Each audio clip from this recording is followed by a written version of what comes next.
El día de ayer, o cuando menos la grabación anterior, que me parece que es la quinta que llevamos para establecer la diferencia notoria entre delincuencia organizada y narcotráfico, empezamos a hablar sobre el azúcar y sobre todo lo que llama MINS, el desarrollo económico de los países caribeños y latinoamericanos, que se ha basado en la economía de los postres, como el chocolate, el tabaco, el café y, por supuesto, el ron y el azúcar. Esto nada más para hacer hincapié en que si en alguna de estas formas de consumo de alimentos de altas calorías y fundamentalmente a partir de carbohidratos, como el azúcar, la sacarosa originalmente, y después algunas formas ya elaboradas químicamente y extraídas de frutas como la fructosa, son el principal producto, sustancia o químico que causa la adicción más frecuente entre los seres humanos que habitamos el planeta, quizá desde unos 800 o 500 años antes de Cristo, en la que ya sabemos casi con precisión qué sucedía, aunque hay referencias de la probabilidad que el cultivo de caña de azúcar para producir precisamente la melaza de la cual se extrae después, de alguna manera, el proceso de refinación de lo que conocemos como sacarosa o azúcar, probablemente date de más de 8.000 años antes de Cristo. Pero sabemos perfectamente bien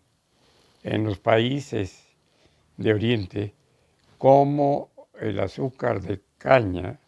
se mezclaba con leche, se mezclaba con arroz, se mezclaba con otras sustancias como el jengibre para producir incluso ya otro de los grandes problemas de la humanidad en cuanto a sustancias adictivas, que es el alcohol. Casi todos saben que precisamente un componente fundamental de algunas bebidas alcohólicas, no solamente el ron, de lo cual hemos esbozado algunas cuantas frases, sino muchas de las bebidas alcohólicas tienen un componente a partir del azúcar. Hay otros destilados, por ejemplo de uva, pero si usted va con un nutriólogo, una de las frutas que primero le van a prohibir que coma es la uva, por la enorme cantidad de azúcar que tiene. Y fíjese qué curioso, probablemente no le vaya a prohibir ni el plátano ni el mango, que se supone que son las frutas que creemos que contienen más fructosa o más azúcares que nos pudiesen hacer daño. Pues no, son precisamente las uvas. Y la caída de azúcar no la van a prohibir porque es difícil, excepto para los chamacos que, como yo, circulaban por los caminos rurales y las veredas de Orizaba y de Córdoba y cortábamos por ahí una caña para masticarla con cierta dificultad, pero que nos aliviaba suficientemente el hambre en aquello que llamabas excursiones. Entonces, todo esto de sobra conocido. No logro explicarme por qué no es considerado por aquellos pseudoambientalistas que, preocupados, por ejemplo, por lo que puede afectar la quinta etapa del Tren Maya, no se preocupan por trabajar intensamente, por ejemplo, en contra de la producción de los refrescos de cola, que a partir de 1974 estaban adosados con sacarosa, con azúcares, y empiezan a ser endulzados con fructosa, que era mucho más barata, aumentando hasta más de 14 veces los componentes de azúcar refinada que endulzan dichos refrescos. Y somos el primer consumidor de refrescos en el mundo, el primer consumidor de refrescos que se llaman también gaseosas en algunas partes del sur, limonadas se llamaban antes aquí en México. Me llamaba mucho la atención que la que fue mi novia cuando éramos jóvenes e íbamos al cafecito que estaba junto a la Academia Nacional de Danza, pedía una limonada de X cosa. Podía pedir una limonada de naranja. Y le decía, ¿cómo una limonada de naranja? Y yo simplemente le llamaba pues, bebidas azucaradas o refrescos de frutas o agua de frutas. Pero somos el segundo consumidor de Coca-Cola después de los Estados Unidos en el mundo.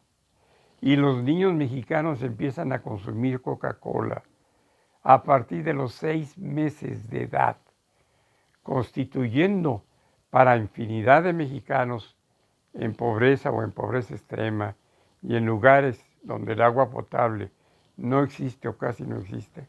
la única bebida accesible que hace sentir bienestar, entre comillas, pues porque el azúcar metaboliza, entre otras cosas, a la dopamina, que es la sustancia que nos produce sensaciones más agradables, placenteras, parte en la serotonina o 5-hidroxitriptamina y seguramente también a los opiáceos naturales como las endorfinas.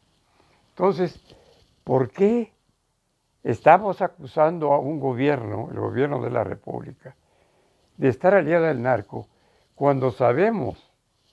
fehacientemente que los gobiernos de México, que no han sido la 4T, han sido los que han favorecido notoriamente las concesiones de estas refresqueras como la Coca-Cola y la Pepsi-Cola? Coca-Cola FEMSA es probablemente, junto con la Bimbo, la principal causante de la adicción a carbohidratos de millones de mexicanos. Y acuérdense ustedes además cómo el único mexicano que se ha atrevido a decir que está dispuesto a pagar millones porque asesinen al presidente es el apodado Diablo, que es el presidente Oseo, como le llaman ahora, Defensa Coca-Cola en nuestro país. Ese es el enemigo público, ese con los Serville, ese con otros de la Pepsi-Cola. Acordémonos que Vicente Fox trabajó 14 años para ellos antes de ser presidente de la República y que Zedillo favoreció notoriamente en su periodo desde 1994 a las compañías refresqueras dándole la opción de autorregularse, es decir, tener la posibilidad de controlarse con el auxilio de 2 directivos de la COFEPRIS, que es precisamente el organismo de la República encargado del control de alimentos, bebidas y comestibles, sobre todo los procesados. Y fue Caso, y fue este otro, ¿cómo se llaman los que juegan con la raqueta? Frontonista, de apellido Arriola, Miquel Arriola, los responsables de esas concesiones criminales a estas refresqueras y a estas productoras de pan de caja, de harina refinada, que aniquilan severamente la salud de los mexicanos, provocando la principal adicción que existe en el mundo,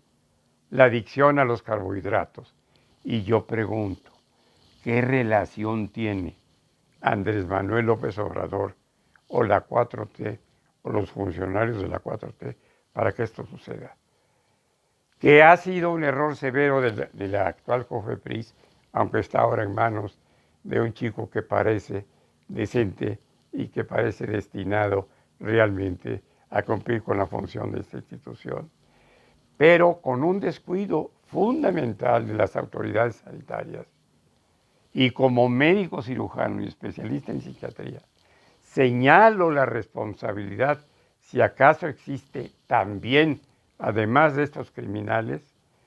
de los secretarios de salud que no han tomado en sus manos este gravísimo, gravísimo problema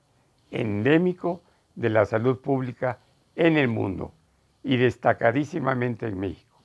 Primer lugar en obesidad en niños, segundo lugar en obesidad y sobrepeso en mujeres. ¿Qué tiene que ver la 4T con esto? Por el amor de Dios, usen la mitad de las neuronas funcionales que les quedan, aunque sean dos mitades, muevan su cabecita así, a ver si de casualidad se las junta y empiezan a pensar con claridad.